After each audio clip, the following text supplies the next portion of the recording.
dreadful. Absolutely dreadful again. And I had just complimented Angel Reese for being efficient. I had just complimented Angel Reese for putting together a respectable performance. Of course, the Chicago Bravado, they still got their ass kicked, but that doesn't matter.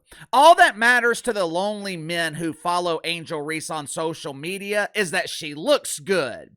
But like I told you guys the other day, an excellent performance from Angel Reese, it is rare. It's like seeing a hole-in-one on a par 5, or locating a flea on an elephant's ass without a microscope. It's possible it might happen once or twice, but it's not something that happens often. And in the case of Angel Reese, it damn sure doesn't happen in back-to-back games. Last night, Angel Reese followed what I thought was her best performance of the season with another typically dreadful performance. Well, Casey, that's not true. I looked up the box score. Her stats were great. Yeah. Yes, stats are meaningless. They rarely tell the whole story. On paper, Derek Carr is a top 10 quarterback. Statistically speaking, he's one of the best quarterbacks in the NFL. But when you look at the only stat that matters, wins and losses, Derek Carr is a career loser. 77-92 with one playoff appearance in 11 years. Now, believe it or not, there was some great basketball last night. Of course, you couldn't find it in the WNBA.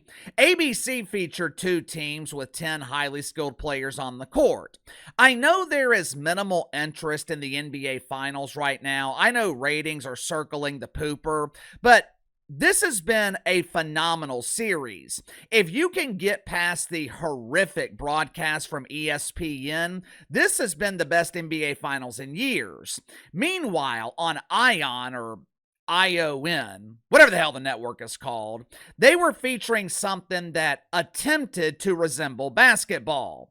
According to the WNBA, this was a big matchup. It's our Friday night spotlight. Friday night spotlight. The biggest stars in the league face off as Bob Griner and the masculine dreamers from Atlanta watch Angel Reese and the Chicago Bravado publicly embarrass themselves. I know some people, mainly WNBA players, I know they have forgotten where this dump used to be before Caitlin Clark carried them to the promised land. I know some of you think it's hyperbole when I say that pretend basketball games are played in high school gyms, but the Dreamers from Atlanta, they literally play their home games in a high school gymnasium. Now, to their credit, they apply plenty of polish on the turd to make it look good. They even give the gymnasium a corporate-sounding name. Ooh, the Gateway Center. There are family reunions in Atlanta that can't utilize the Gateway Center because of the limited capacity. The Gateway to pretend basketball, it holds 3,500 people. And somehow, Angel Reese, big star, somehow, the big star could not sell 3,500 tickets. Ironically enough, that's probably a good thing for Angel Reese. With the way she played last night, you don't want 3,500 people witnessing that performance. But the dreadful performance from Angel Reese, that's not the real story here. Matter of fact, that's just the norm. The real story is the Chicago Bravado losing patience with Angel Reese.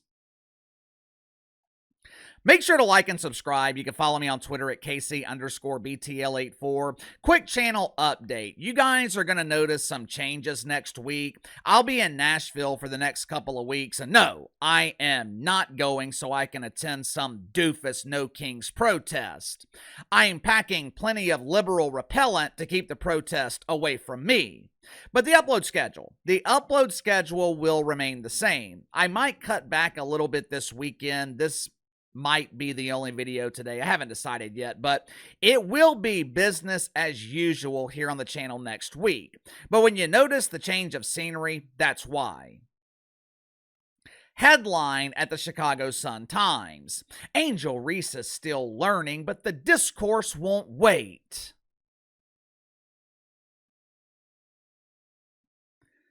This is the problem with being given too much too soon. This is the problem with the mainstream media creating this rivalry between Caitlin Clark and Angel Reese. One player was ready, while the other had a lot to learn. Of course, Angel Reese is not blameless. She fed into the narrative that she was a big star. And she is a big star on social media, but once you step on the court, likes, retweets from lonely men, they don't appear on the stat sheet. Lonely men are not allowed to hold the ladder to make it easier for you to make layups. If Angel Reese was your typical second-year player, she would be given the benefit of time, but she didn't want that. She wanted to be in the spotlight, and Angel Reese clearly is not ready for prime time. Now, to her credit, Angel Reese has taken some accountability for her disastrous season, but it appears that the Chicago Bravado are running out of patience.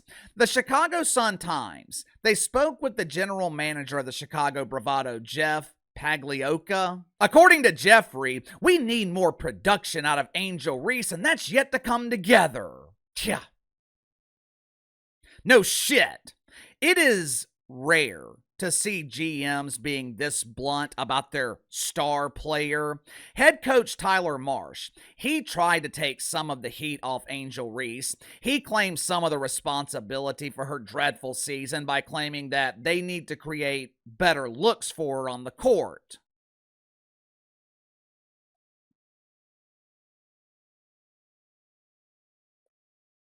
Most of these looks are wide open. It doesn't get better than that. Not to mention the fact that you're not supposed to have to worry about creating looks for your star player.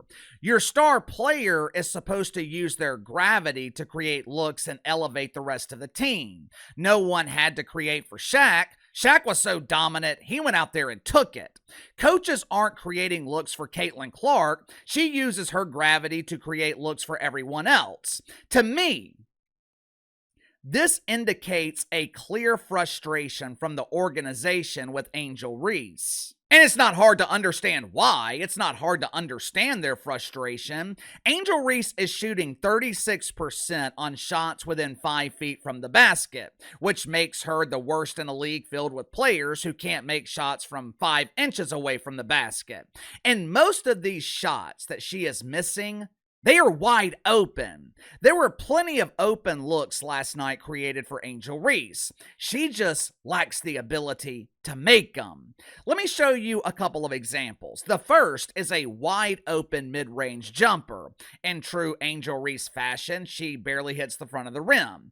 The second is one of her patented unathletic helicopter layups, where Angel Reese appears to be swinging her arms preparing for takeoff, but the only thing that ends up flying is the ball directly into the bottom of the backboard.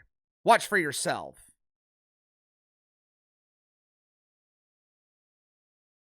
Slow feet don't eat. Reese trying to pull her weight on coffee, out of control. This is typical stuff, right? This is what we have come to expect from one of the worst offensive players in the WNBA. But what isn't typical is some of the subtle frustration that we have seen from unknown teammates of Angel Reese. Earlier this season, there were reports that Camila Cardoso was frustrated with Angel Reese. Again, it's not hard to understand why. Camila Cardoso actually knows how to play basketball, while Angel Reese looks like an untrained professional wrestler. Last night, the Bravado had the ball with around 10-11 seconds left on the shot clock. Angel Reese is wide open in the post for damn near the entirety of the possession. Ball is on her side of the court. All her teammates had to do was pass it in. Just pass it in.